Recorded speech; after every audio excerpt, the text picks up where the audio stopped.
Hi, everybody. Catherine Stewart has a question from Vancouver. It has to do with a kind of a waking dream, sleeping dream, a little bit of both. And a really interesting one, fits into a particular belief system that you can actually read about if you can find it. She had a giant eye show up, and it was off and on, just like dreamlight. And when she's awake, she closes her eyes, it's still there, and it looks like a negative of a picture. You know how the old negatives were, or in meditation she'll get it as well. And is it one of those things that you suggested I put on the mental shelf of unknown and unexplained? It shows up intermittently. And to answer that, Catherine, I just want to say that some believe that this phenomena relates to an engagement with the soul. Not everybody has the same belief, but that is a belief that some have. And I would just make note of it, engage with it, try talking to it and say, do you have anything that you want to tell me or discuss with me or speak to me about? And if nothing happens, just go on.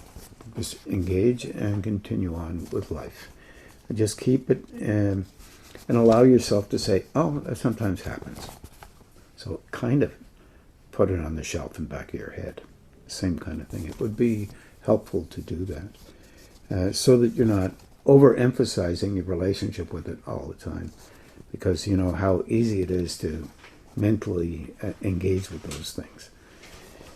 And this time the eye was an aperture. This is another time in meditation, through which a pink-purple energy or amorphous gaseous matter, that's part of the emotional imagination. It's okay, but kind of say, okay, that may be something that I extend unknowingly. And even if it was knowingly, it's fine. Flowing through its pupil.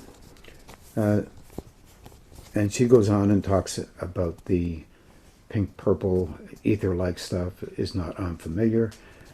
Comes in meditation or at night when you close your eyes. And sometimes there's pinkish clouds approaching and watching into or from me. These are things that relate to the personality's orientation with stuff. Have to watch it, that's all. Just have to be careful. Because you don't want to add anything. And it's not that you personally will add it, the imagination will add it, because it's emotional and mental stuff. It's not negative at all. And you're seeing this in an aspect of the physical. In other words, you're able to physically perceive these things, so it's an aspect of the physical. And by the way, this particular kind of frequency, added with a slight bit of blue, is a frequency that is used often as a catalyst for helping a person to shove forward into a process of development. But it often happens in a quiet mode. You'll notice that you'll start to quiet your mind down so that you won't be able to navigate. There won't be reflexive emotional or mental expression going on in your personality. If it does, you're attempting to unconsciously make sense of things. And I think that's a good way to put it. Try not to make sense of things. Try to notice things so that you're not reflexively adding automatically to what you're perceiving, because the level of imagination that is physical, emotional, and mental will, if you have a single thought, it will induce that thought into a framework of the mind, so to speak, and which relates directly to the personality. Fair enough? Personality is a form that has a sense of self. It has to have that here. If it doesn't have it, we're all in big trouble. Let's see, what have we got? The last thing that happens in meditation before the I showed up was that the nothingness between all my atoms, which was already permeating my body, infused into my thinker. You're right. So you can hear that that is a thinker. It's not the thinker of a higher level, which is indicated by one of the painters, who I forget right now, Rodin. When he was thinking, he was trying to inculcate his relationship with existence into a higher state. This kind of thinker is the thinker that makes sense of things in relationship to the planes that we happen to live in currently. Okay, so you have to just be okay with the wording and soften it down. Now, I'm just trying to go on, Catherine, so that I can I think it might be helpful to go on. She reiterates and says, I'm meaning to describe an experience that I am merged into, an experience that I impart directly. Now, this is an experience we understand. Instead of my usual brain filter. Very difficult to know the difference between the brain filter after you perceive. Brain filter doesn't exist after you perceive. If you have a reflex to engage to try to understand and find meaning in any experience, it will automatically move into a relationship with that experience. So it's a very fine line here. What you're saying may not be as true as what you believe. Because the emotional mind can take over because there's such a relationship that it has and you can with existence, and you can overthink the experience. And I would just suggest that overthinking the experience might not be helpful. The reason why it may not be helpful, not good enough to just say it wouldn't be helpful. The reason why it wouldn't be helpful, that in these experiences, there is a gap that occurs between the observer and the thing observed. No matter what it is, doesn't matter. And what you're trying to do is not fill that gap. What you do is notice that there is a gap. And in the noticing and just watching, you're filling the gap with perception, as opposed to words, as opposed to meaning, as opposed to understanding. We don't do well with this overall. We normally try to find meaning and understanding with it. It's a bit like reading a poem. A poem is very often, in the old traditional poets, they would present an idea so that you could understand that the poem was expressing a deeper level of engagement with the idea, which really wasn't really tightly grabbing. The words did not tightly grab the idea, but it was a broader inflection, like a dream. So you had to back away, read the poem over a half a dozen times, and try to understand it metaphorically. And the understanding of it metaphorically changed your understanding from a sequential relationship with a kind of an emotional logic or mental logic, and moved it into a state-dependent reflex that was okay with not paying attention to the sequence. So it broadened out the mind into a different state. And it was really, really helpful. Poetry has always been helpful with that.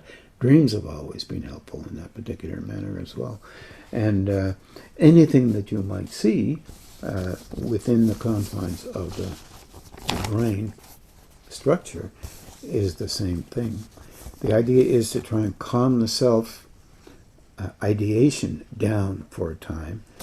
It's meant to help the personal form on all levels, not intensify the personal identity. And that means there's an inflection of silence, a recognition that something has occurred, the stabilization of the observer, noting it, and allowing that to be of consequence to the personality, which is naturally self-asserting and inclined very much to an engagement with filling the air with meaning and understanding. Those things are not negative in any possible way, but at the same time, they may not be as valid as what the individual would believe under certain circumstances, almost any circumstances, although they might get lucky and be tremendously valid, at least from the perspective that is current.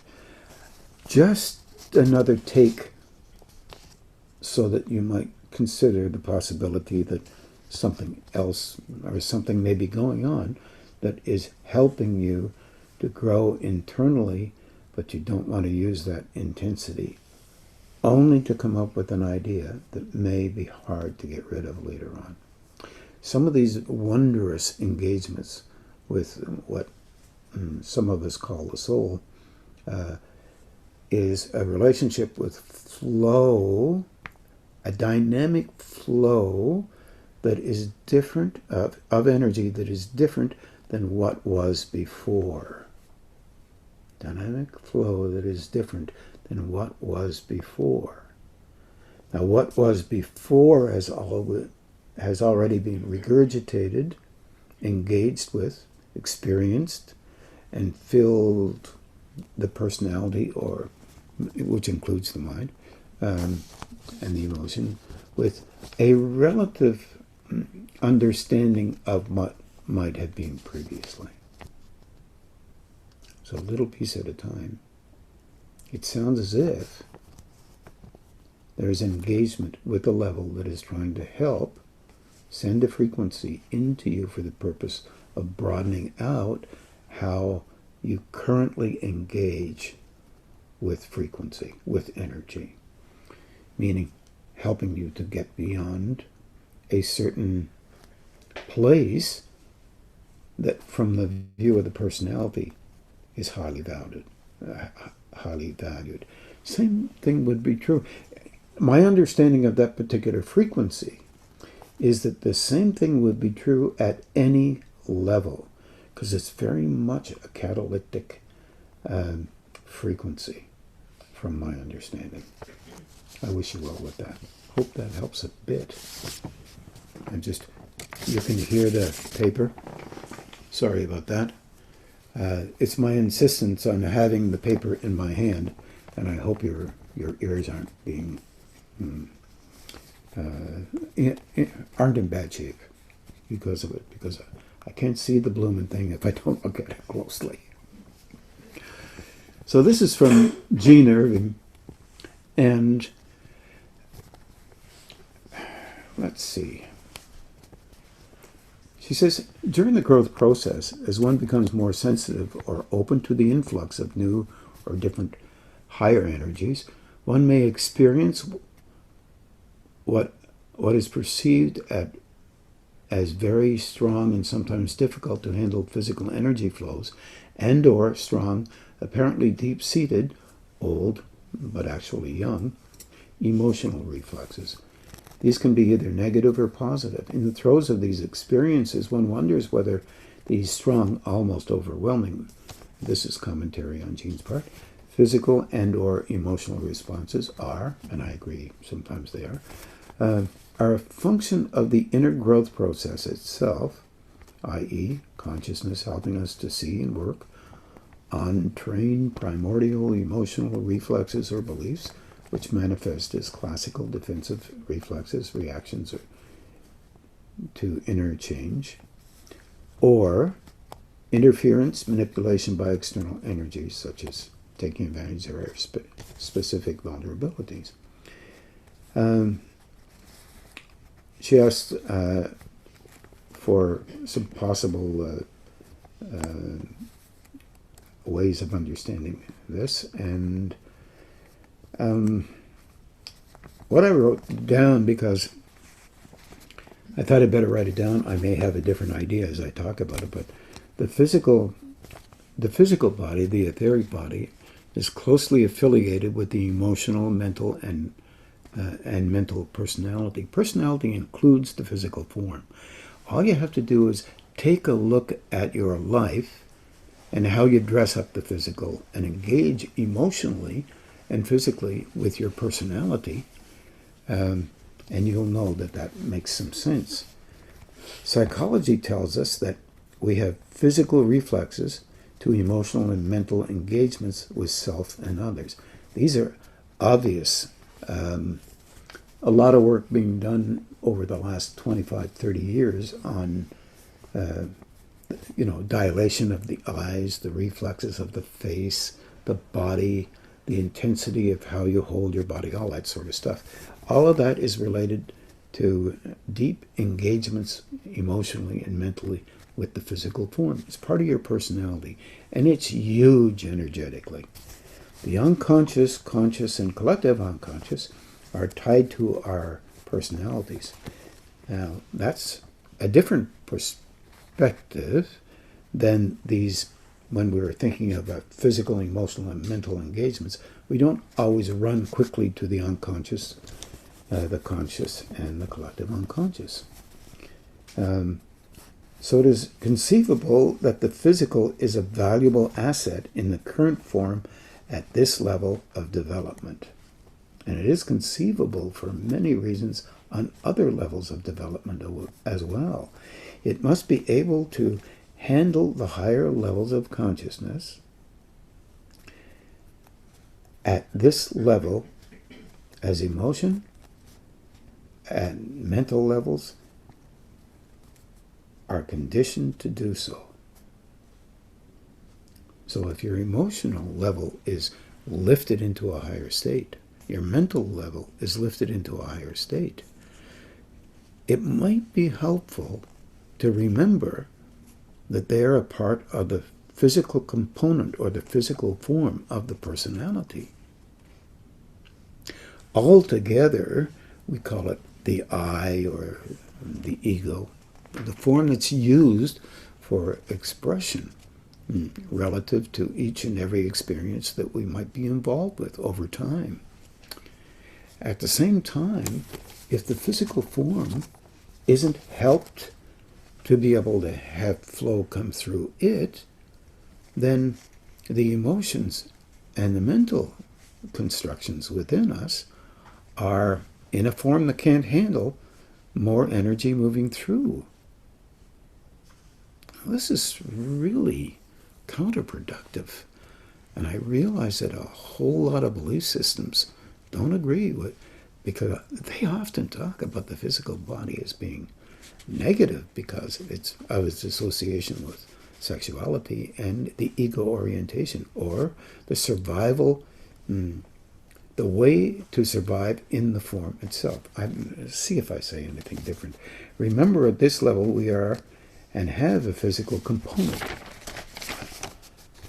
Ultimately, and in an intermediate higher frequency, and in an intermediate way, higher frequencies must enter through the personality energy form to help not only ourselves but also others. In other words, energy coming from, let's say, a soul component coming through us, if indeed you do understand a soul component, because most of us are very curious about that one. Energy moves through the physical body as well as emotional and mental systems. This idea needs much more thought and experience because of the beliefs around the physical body being bad in its nature. Adam and Eve story, a whole bunch of people talk about this tremendous difficulty that we have with the physical form. And this idea may need much more thought beyond the sexual and egocentric components. Often when it's talked about with respect to those two components, based on self-interest and sexuality itself, we often forget one idea, which I think is very valuable. If we didn't have those two components, we would not be in existence, because there would be no way that we would have children enough to keep the species going. Worth looking at, worth thinking about. At these levels, the egocentric component is related directly to survival. This is very valuable for us if we don't survive. Wow, we don't exist either. Other issues are involved with this egocentric orientation. At some point, there is a unity between the initial engagement with these levels as an idea of that we are always right or not right, or this, right, wrong idea is looked upon slightly differently.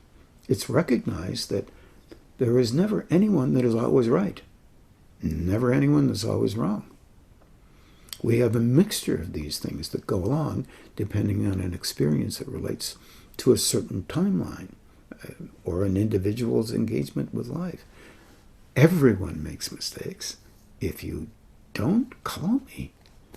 My number is, what's your number again, Dave? 232-1160. Oh, I don't remember that part. Our relationship with this has to be at least a little bit honest. And at one point, it's been noted by Eastern traditions and Middle Eastern traditions, in theory, and Western traditions, that ultimately there seems to be a fusion between higher levels and lower levels, where there's a more, let's say, a broader way of engaging with life that is still not perfect necessarily, but still using the lower form or to engage with other lower forms, or us living on this level being able to functionally engage and survive, because we still have an aspect of that understanding that goes with the development of a personality on this level. I can't understand how anybody would think that the higher level would come in and not use aspects of the lower personality.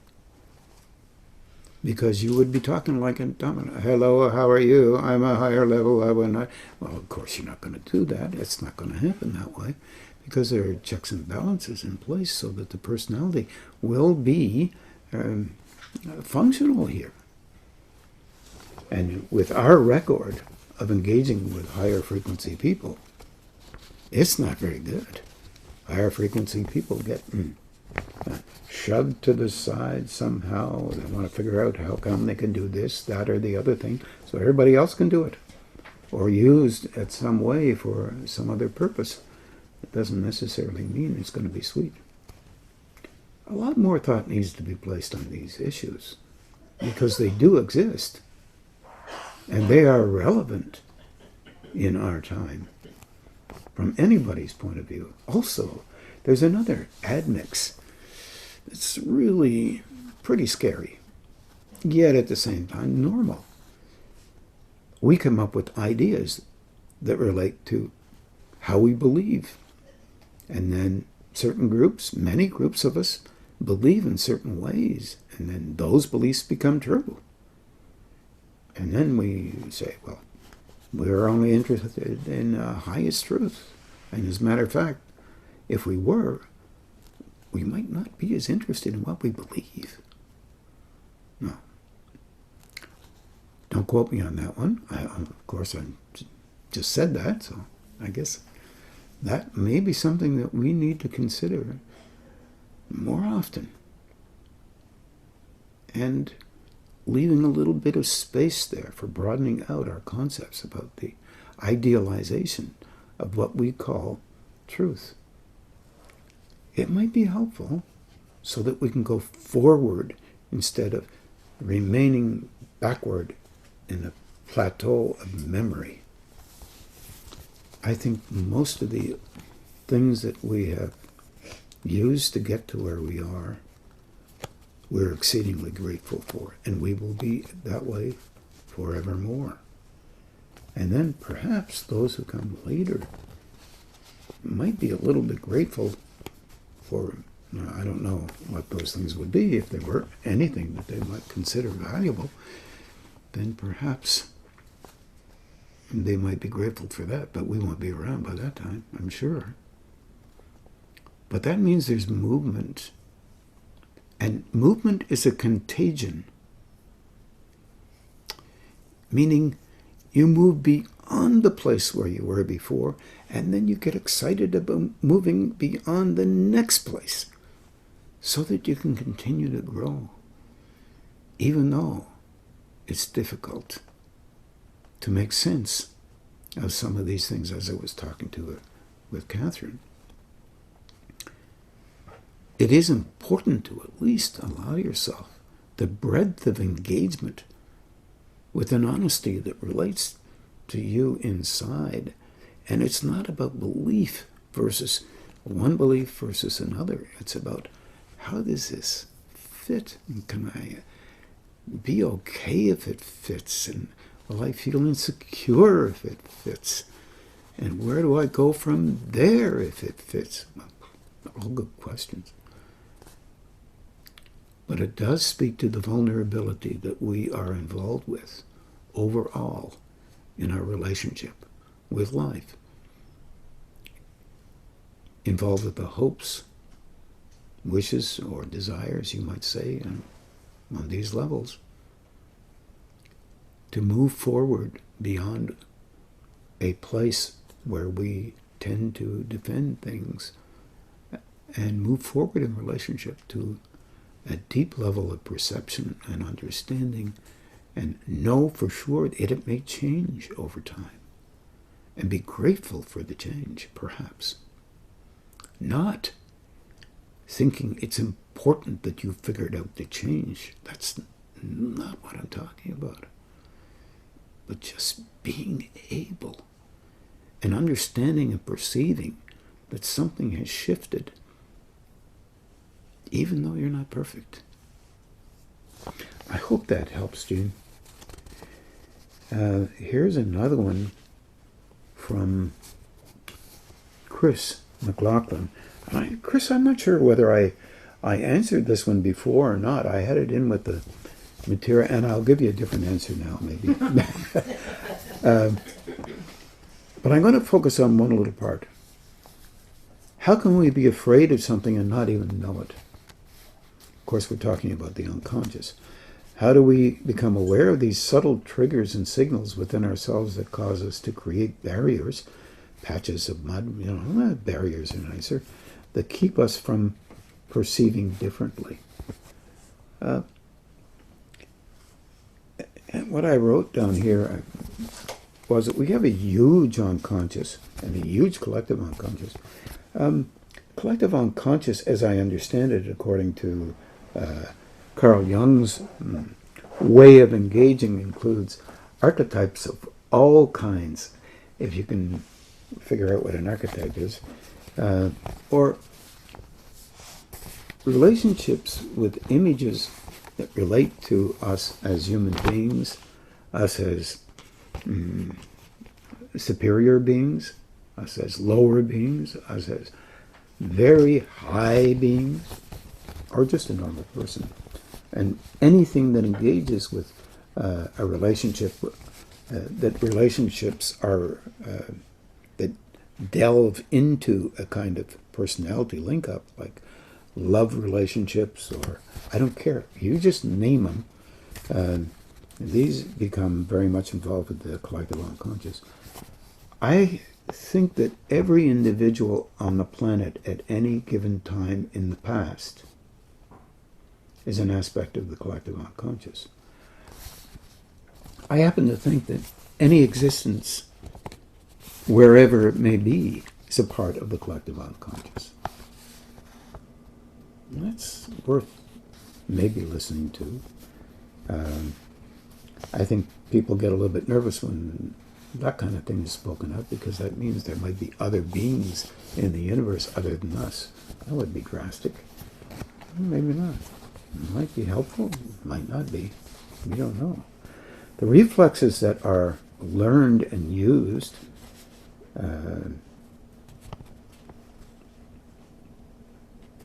that enable us in relationship to our personalities are part of our survival techniques. We protect all mental, emotional memories, as well as how we see and function in the world, for the betterment of our selective images, internally and externally, created but not always noted. In other words, we don't notice what we're about from the conscious level. We don't notice our unconscious engagement with existence or life very well. We notice some things. I think that's good. At least it helps us to understand this a little bit better. I think we're a lot better at noticing other people. And if we could only add one sentence after we notice other people, and whether we've indicated from our perspective that are negative or positive, or that we don't agree with them, or like, people love to say, oh, I don't agree with that. And there are many, many people who say, in two different ways. Then you have to ask them what the two different ways are, and that gives them about at least 10 seconds to think. And then, this is a human trait. This is not a negative thing. We come up with all kinds of things to make ourselves individually engaged with us. Individually engaged with us. As if we haven't got enough. It seems we have an interest in finding out how we really are. I took the positive side of that, you noticed. I think that's more important than any kind of a negative side. Negative things come up, or things that you're not that pleased about when you're relating to life, as you express yourself. The trick is noticing them and trying to see some positive stuff in that. Because you've got to see a whole arc. There's an arc of relationship, engagement. And you have a relationship with yourself, and you have a relationship with everybody else. But there's an arc there, one extreme to the other. It's a personalized arc, and a wondrous arc. In other words, middle ground is larger than both ends. So maybe the middle ground should be investigated and not feared so much.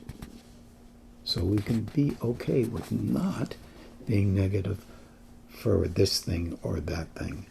Just say, where am I on this arc? Well, I tend to be over here. Okay. How do I get to being a little into the middle? That might be helpful, as opposed to needing to show how valuable we are by seeing somebody on one end of the arc or the other end of the arc. We do this sometimes without even thinking. As a matter of fact, this is the most natural thing. These reflexes are so profoundly strong in relationship to our survival, especially in the early years of our lives, that they come out everywhere. Say, no, I don't agree with that. Fine. Agreement is no reason for the termination of communication, especially when you're dealing with you. So if you disagree, don't stop communicating with you. If you agree, don't stop communicating with you. So you might think you're a really bad person. So communicate with you. Find out why. What's this all about? Why do you have to reflexively go there in the same place continually? If you could see it energetically, there's a tremendous intensity that builds in a natural reflex as it shows up around your physical, emotional, mental form. Intensity gets quite strong because it could be, this intensity could be perceived as virtuous. I catch everything that's miserable in me. That sounds like a virtue. No, the virtue is, don't be miserable. No, I'm miserable when I catch something in me. How great you are. I catch everything. You miss most of it. You are inclined to catch it in those places. Soften down the places so you can see you in a good way. Look how you are growing. Yeah, no perfection yet. But the goal in growing is not to be perfect. If it was, you wouldn't be here. None of us are perfect. The goal in growing is to be helpful to others and to stay on that path of continuance, moving forward in a manner that relates to finding a balance in the relationship that you have not only with you but with others. This is not so simple. You have ideas and options, views that you call right, wrong, opinions. Probably 50-50, 50 good ones, 50 not so. No. 50 beliefs that you're right, 50 beliefs that you're wrong. Right? I'm hopeful that would be true for me. But I'm not sure. Sometimes it might be a little bit heavy on the one side versus the other.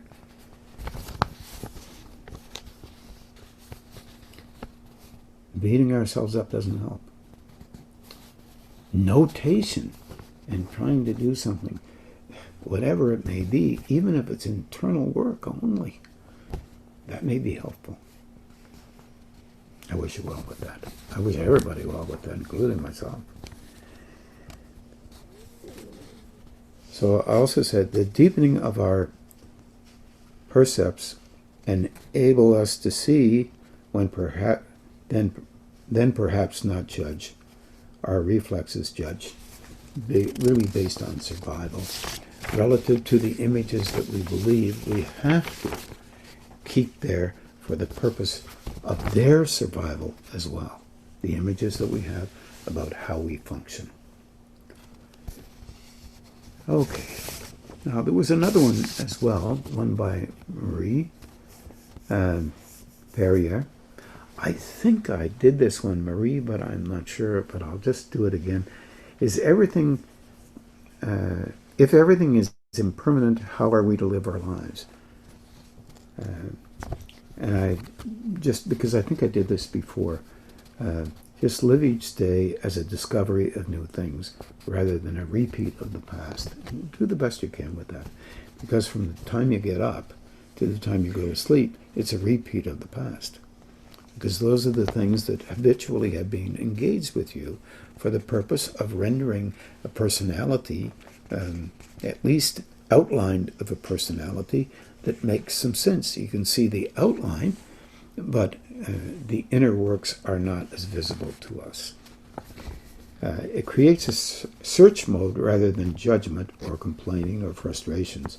And those two, complaining and frustrations, move towards blaming. It takes constant mental and emotional refocusing, but the results are curiously curiosity rather, and renewed interest in one day-to-day existence. In other words, you become more interested in life, you become more curious, and curiosity is not a bad idea about life. Here's one. This one is Mike Brawley was reading about Yoga Sutras of Patanjali, and he says, while reading the sutras in Book 3, Sutra 29, the interpretation from Alice Bailey's book, Alice Bailey's interpretation, the energy at the base of the spine must go to the head. This is something that Dr. Douglas Baker did a really good job on. He tried to organize and engage with the Bailey interpretations, probably better than I've ever seen anybody else do it. And anyway, his orientation was that the energy at the base of the spine must go to the head. It makes perfect sense because of the Hindu orientation of the Kundalini moving from the base of the spine right to the top of the head. And the energy at the sacral center must go to the throat. There was nothing in Bailey that said that it then moves towards the brow center, which it does. And that is an important piece, especially because of the closeness between the brow center and the throat center. And all of the other centers at the back of the neck and upwards into about 3 feet above the head. The energy of the solar plexus must go to the heart. And she doesn't bring that up to the head, but Dr. Baker brought it up to the head. Then there was a splenic energy concerns only the physical body. It goes to all the centers. In fact, the splenic energy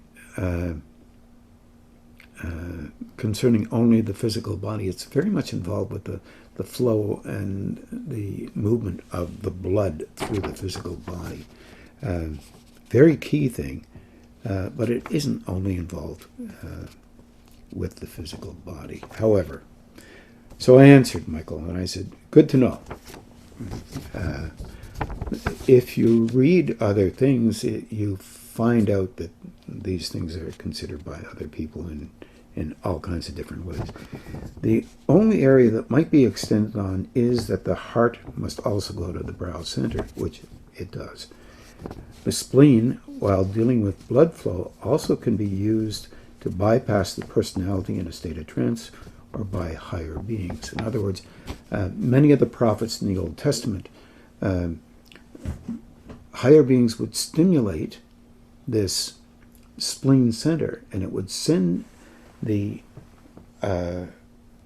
conscious level into a kind of sleep state or trance state, and the blood would be continued to circulate, but the individual would go unconscious, and it was called unconscious trance. And that was the original state of trance. In a state of trance by higher beings. Okay, this is on the etheric level. Later, in other words, the physical etheric bodies were used by higher beings. You remember that part about the physical body is bad and you can't use it for higher levels? Not real at all, according to many. The spleen centers are linked deeper with the solar plexus as part of a system that enables a conscious interaction with higher beings within the personality.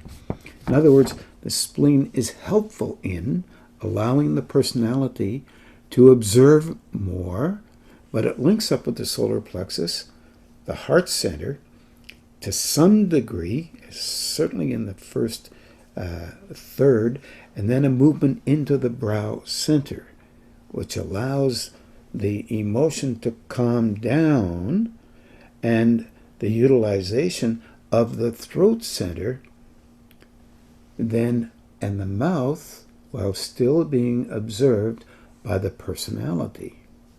So there's an aspect of that deeper level of the spleen that is used emotionally in a movement towards engaging those higher beings, engaging with the personality, often called higher beings, but coming from kind of a higher astral plane, using the emotional center and engaging through the throat center. From the brow center at one level, then, the individual watches this occur and is fully aware of the fact that they are expressing verbally, and sometimes can be trained to engage consciously by perceiving information in the mind, external from the body, or internal in the mind, and expressing in a manner through the vocal cords of an individual in a manner that could be helpful to others. And this is becoming more and more common throughout the world, and has been, I would say, certainly in the last 25 to 30 years, maybe a little bit longer. Chances are from about the late 1930s anyway, from what I understand. The individual then realizes that they are a learner, still conscious, as opposed to being knowledge superior, as in modes of personal survival and personality or personal importance during various phases of spiritual development. They actually begin to see that they are being taught by what they're expressing. And they're being taught also, not about because of the expression, but their system, physically, emotionally, and mentally, is being taught how to function as there's an expression from the higher states coming through them. This conditions the lower system, that we call personality, into a phase where the individual can actually be expressant relative to views that are not held in obedience to these levels.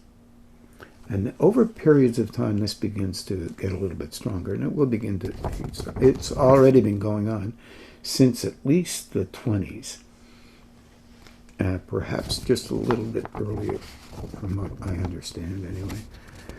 One other observation is that the complexity of the interaction between the head centers is important. This has been noted by other people. Billy noticed it. Blavatsky noticed it. Dr. Baker, of course, noticed it because he was investigating the relationship that Bailey had with it and Blavatsky had with their interactions, as well as his own. And others, like Sri Aurobindo, noticed it, but often not very well, let's say, discussed. Because it's hard to discuss something with people who haven't experienced it. And this is just one of the vulnerabilities that we all have.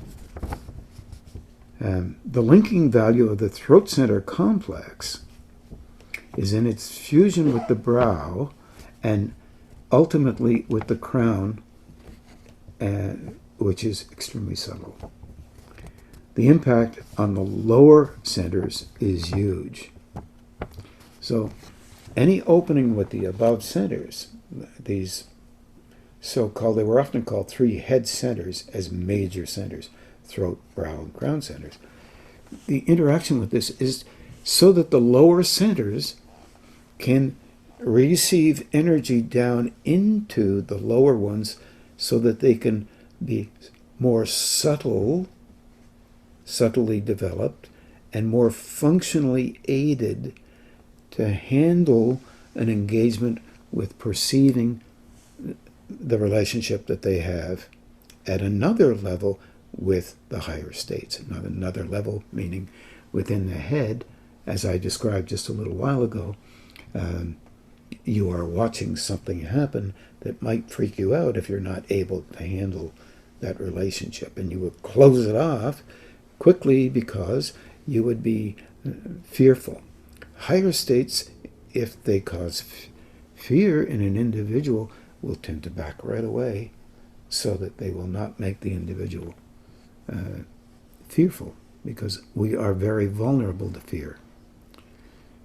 Maybe that can make some sense if you think about it in terms of a relationship that a person might have if they were facing something that was so hugely different than what they would normally face. Something like that. Everyone believes that they can handle anything until they're faced with it, and it's really difficult to handle many, many things that are new.